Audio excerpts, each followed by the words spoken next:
Le cancer du sein est en progression constante chez la femme de moins de 50 ans. Que pouvons-nous faire pour inverser cette courbe?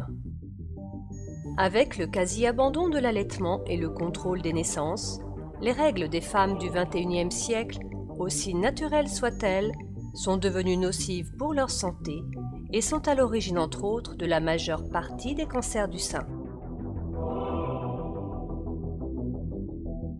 Jadis, les femmes enchaînaient les grossesses et les allaitements de longue durée.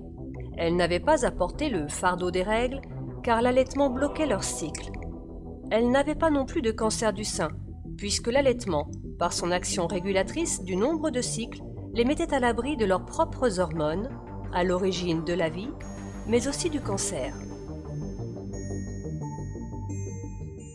Le nombre de cycles au cours d'une vie est passé d'une centaine à plus de 450 aujourd'hui.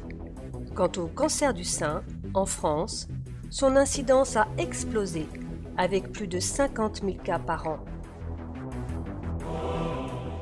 Il existe une relation linéaire entre le nombre de cycles et le risque de cancer du sein, comme l'a montré une étude française publiée en 2002.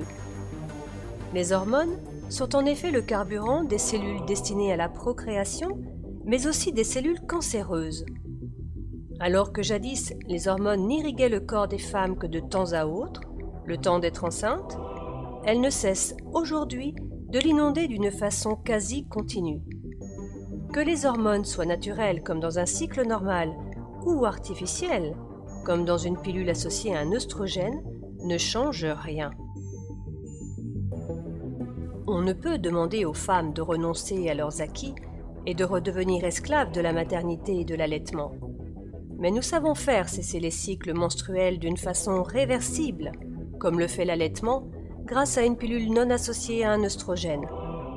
Cette pilule sans règles est depuis peu remboursée, car sans risque accru de phlébite. Inverser la courbe de l'incidence du cancer du sein chez la femme de moins de 50 ans pourrait se faire dans un délai relativement court, en instaurant cette stratégie.